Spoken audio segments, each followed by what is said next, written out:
Of the Milan-San Remo, one of the mighty spring classics, and as you join us, we're hurtling towards the Mediterranean, and the finish in the Lungomare Italo Calvino in San Remo. How it will end is anyone's guess. Will it be a break like it was last year? Will it be a mass sprint? Well, nobody can tell. To call this, we have 11 escapees, or 8 in fact it's been trimmed down to, with the peloton a minute and 43 seconds, with the teams in the front riding really hard. This race gets faster and faster and faster. Over the years they've put a few climbs in to stop the bunch sprint, but that isn't happening anymore. You've got a chance for your sprinter, you've got a chance for your opportunist. You just seen the team at the front there, and they're really looking at Garzelli, looking after him. But you can just see the other teams coming up. You've seen Saxo Bank coming up. You've seen the Cervelo test team coming up, and it just gets faster and faster and faster because everybody. Presser that is going to be challenging us fairly shortly. And that is when some of the escapees, the attackers, might well just have a go at it, and we're looking forward. Third here, don't forget the Belgian. Sylvain Chavanel, never to be counted out. Gasparotto as well. Dano De Luca, Scarponi, winner of the Tirreno Adriatico. David Revelan, also from Deca Giovanni, you never know. And Luca Paolini, always a feature quite often when it comes to Italian races. There's a lot of Italian riders who've been... And then you've got 11 kilometres. You just see the damage it's been doing at the back, and it's big elastic band effect, and these guys are just going to go one by one go out the back of the peloton. But 11 kilometres flat, and then we've got the Poggio, and it's an average gradient of 8%, 3.7 kilometres uphill, and from the top of the Poggio all downhill, 6.2 kilometres to the finish. Yeah, that's where going up the hill of the Poggio, of course, that's where the main attack might well come. If it goes out early, then you know, it could always happen there. Lance Armstrong, we just picked him up momentarily there. They've been working very hard, Astana. We've kind of been surprised and kind of working out who they're working for. It might be Jaroslav suffering off the climb, the final climb, that it'll be Georges Incapi that is who they all fall behind when it comes to the sprint. But he's looking reasonably fresh out there. I know we've still got the two major climbs to come, but he went over the Torcino and the Maini, second time that mountain has featured, and he seems to have coped with those rather well.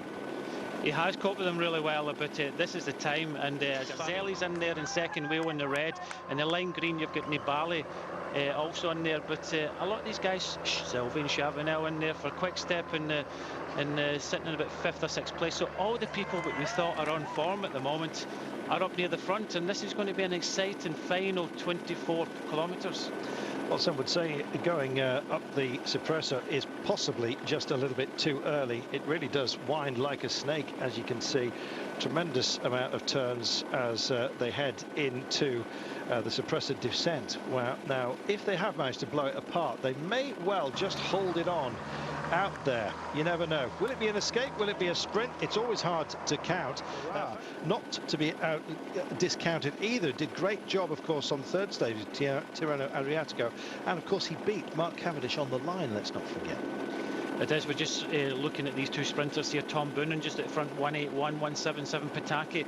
These guys know when it comes up to the suppressor, they have to stay as close to the front as possible. But you're just seeing the gaps are starting to appear, and it's all down to this one man at the front. Scarponi, he's been at the front the whole way on this climb. He wants to split this field apart, and just look at the lineup behind him. Pizzato is in there, Chavanel's in there, but the other guy there, Ivan Basso, just putting his head out in the wind. But behind Ivan Basso is Daniel Bonatti. To go for it if you want to make a break stick, and you can see it's very lively up front. This is perhaps exactly what we wanted to see. One of the Rabobank boys as well, just drifting himself, getting into position here. It's a cheeky descent, but they have started to fracture up there, just trying to bridge over to this lot. It's Liquigas, Basso, Bonatti, Nibali as well, Pelazzotti, don't forget, also involved, all working for Bonatti at the end, and they're in controlling mode at the moment. Well, Bonatti's definitely in this group, and that's why even Basso is really giving it big licks at the front here. Cavendish just in front, but this is fracturing, and that's what they want, and that's why Deca Giovanni decided to go out there and try and split it up. But they didn't count on Bonatti being in this group, and that's why it's strength in numbers. And Liquigas is very strong. You just saw in this group as well, you've got it looks like Robbie McEwen is also in this group as well, with Jurgen Rollins, the Belgian champion. So these guys are not going to come back. No, McEwen clearly just not quite got his winter legs sorted out just yet. It is such a lively pace as we started this one off today, Brian. It makes you just wonder whether there was a bit of spring feistiness, a bit too much of that coming into this race today, and whether some of them just left their legs behind. Well, you really don't know. There was a lot of illness, crashes and things like that in Paris-Nice and Tirreno Adriatico, and it's just getting your form right. But it looks as if the Liquid Gas boys have just hit the form at the right time with Basso and Nibali now at the front. But we've got 3.2 kilometres downhill. We've got a group of about 20, and this group behind of about 40, 50 riders coming back up. But again, it's all this yo-yo effect. Last for home. However it ends, it's going to be breathless. We know that. It always is. Rabobank just starting to make some of their moves as well. Just watch out for Flescher, incidentally. He's kind of off the leash because Oscar Freire, with his ribs injury, is not here. Flescher could well be one of those surprises. I don't know whether we've called him yet. Seb Lagerveld, the Dutchman, has been helping him through the climbs. We'll see how Juan Antonio manages in just a few moments' time. Liquid Gas, quick step. They're enjoying life up front just for now. Francis Tijoux have had their time. Astana, well, their pace, I don't know who they were trying to fool, but well, they haven't fooled Lance Armstrong, who's just looking not laboured, but certainly not looking like a contender just now. It would have to take a dramatic change. And look at this scenery if you want drama. Fabulous, fabulous view as we cruise alongside the Mediterranean. Coming off the suppressor, time for a welcome break for those who've done the hard work going up and over the top. And one of the Columbia riders there as well. I think that is Thomas Löfqvist, the Swede. Now, Löfqvist is capable of having a go, you know. He's a rangy young man. He was terrific. He won the Young Riders jersey in the Tirreno Adriatico. And a lot of people's tip for the future. And, well, if Mark Cavendish hasn't got the legs, Team Chief was calling that they'd be supporting Hincapie. But I reckon that Löfqvist may well just have something in reserve as well, the young Swede. So watch out for him. Beautiful scenes. Quick step just moving into position as well. Tom Boonen, and let's not forget Alan Davis, his lead out man. Don't know who's going to lead out for Cav. Probably Hincapie, as you would imagine, if they can possibly get themselves into position. As you've already heard, Cav is amongst the leaders. Wanting to attack up the Poggio here. Will it stay together? We don't know, because there's so many sprinters in here. When you think of Bonatti, Boonen, Cavendish, they're all in this front group. Well, they are all in this front group. Deca Giovanni, I wasn't sure whether he was taking a drink or whether he was on the radio. Under winning that and coming over here to Europe with still some good form. That's a very, very good form. Just looking at Bonucci there for LPR brakes. They'll be working for Pataki, who we haven't mentioned an awful lot. We spoke about him at the top of our broadcast today. Daniel De Luca as well is within that. Put somebody like Sylvain Chavanel in there. A very difficult pace. Nobody's attacked yet. Pizzato was there as well, second here, and last year. Everybody wants it to come down to. They want to come down to a sprint, and you know, we just saw Barredo coming up here. So we've got 3 riders. We've got someone in there from AG2R, but we've got 3 riders from Quick Step at front. But on the left-hand side, just coming up alongside, and David Rebellin decides to go, as we thought, Garzelli straight on his wheel. Well, there we have it. Already we've got somebody who's prepared to have a go. And David Rebellin, veteran climber, has a go.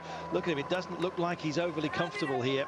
And good form at the moment. He doesn't want to wait for a sprint. So the Katusha rider deciding, too many fast boys here. I want to try and do it before it comes down into San Remo. Yeah, the Katusha crew, a new team perhaps to your ears. Just to go, we are going to be full on here, and it's going to happen any moment now. Yeah, we've just seen with that attack with Rebellin there, just splitting a wee bit, but you just see the big one long line, and everybody knows that they've got to stay within about you know, the top 10, top 20 there. But it's Pizzato, he's distancing everybody else. He wants to get the top. We are at the top. We're going to swing left here. We're onto the descent. Rebellin in second place. Nibali comes across the top. We got from the AG2R rider, but it's Columbia come to the front and try and shut things down. The gap's not big enough. We're going to go down this descent, and it's all about the sprinters for me now. Well, you've got to be careful coming through some of these what looks like innocuous corners. You can quite easily get it wrong and go into the walls. If you're on one of these hairpins, you've got to be careful. Liquid Gas are getting themselves into position as well. Watch out for Bonatti, Basso and Nibali as well from Pale Green Crew, and AG2R, Martin Elminger, as well as Yuri Krivtsov, who was very busy earlier on today. I think he's been eaten up too here. So Rebellin, Nibali, Pizzato looking and we've seen people come down off the descent with a small enough gap as it was, but it's going to, we're going to have about 50 riders come off the bottom of this Poggio, and it's going to be hell for leather all the way into San Remo today. And it's already started, and Nibali's really stepped it up here. He's capable, he's a great young prospect, and just varying the pace. All of a sudden just hooking it back in, and that's the reason why. Just that nasty little right-hander there back out, and that's the rangy figure of Thomas Lofquist, and we've got Cavendish also there. We're just looking at the yellow rider there. Just saw him looking at it. Was George Hincapie. George wasn't Hincapie. I thought it was Lofquist actually, the rangy guy. Yeah, he's looking. Cavs there. Yeah, there he is. That's what he's looking for. He was looking behind, and Cavs there. Cavs is in with a chance since 1964. The boys we think are going to do it. 2:15 is Hincapie. 2:13 is Cavendish. And they're in the near perfect position as we come in here. Once we hit the 1 kilometre to go, it's still not all done and dusted, don't forget. There's a couple of little kinks, a sharpish left-hander and then a long lazy right-hander in the run-in, and with 250 metres to go, that corner's finally unwound. That is where we're going to hit here. For the time being, it's breathless stuff out front. Well, we never saw the killer De Luca try and go up. It's still too technical before you can actually do it. Then 0.6 of a kilometre before all this unwinds. You've got a very, very nasty turn just coming into it. And well, they're just picking their way through it right now. The rainbow of Fabian Wegmann. You've got Pataki there just in front of Bonatti there as LPR start to put numbers at the front of this race.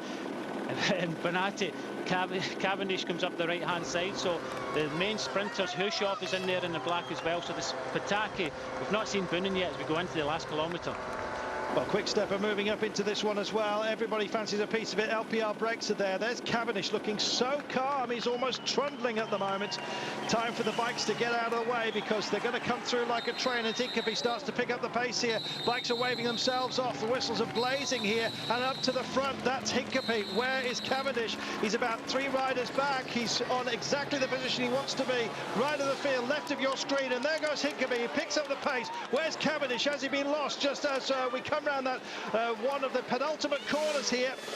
Oh, it's still open-mouthed and waiting to do it, waiting to hit the pace. Cav just getting himself into position. We've got one of the Garmin boys looking handily as well. Hausler's in position, and here we go. It's now or never time, and the bells have rung, and this is the time you've got to go, or just pack up and go home. And Hincapie gets on the back of him and just tries to stay with it. Cav gets himself into position. Hausler's there. Oh, my life! Well, well, well, they burst for it. Check this out. There he goes. Has he dropped him? Yeah, Hausler stretches his legs. Does Cavendish leave it too late on those final bends? Well, he was already looking over and looking for some support. Now, here he comes. This is the point. Has he got enough time to catch him? Hausler stretching his legs here, already starting to have some belief, and Cavendish starts to wind him up. Now, this is the moment. Did he get by him? Where's the line? Yes.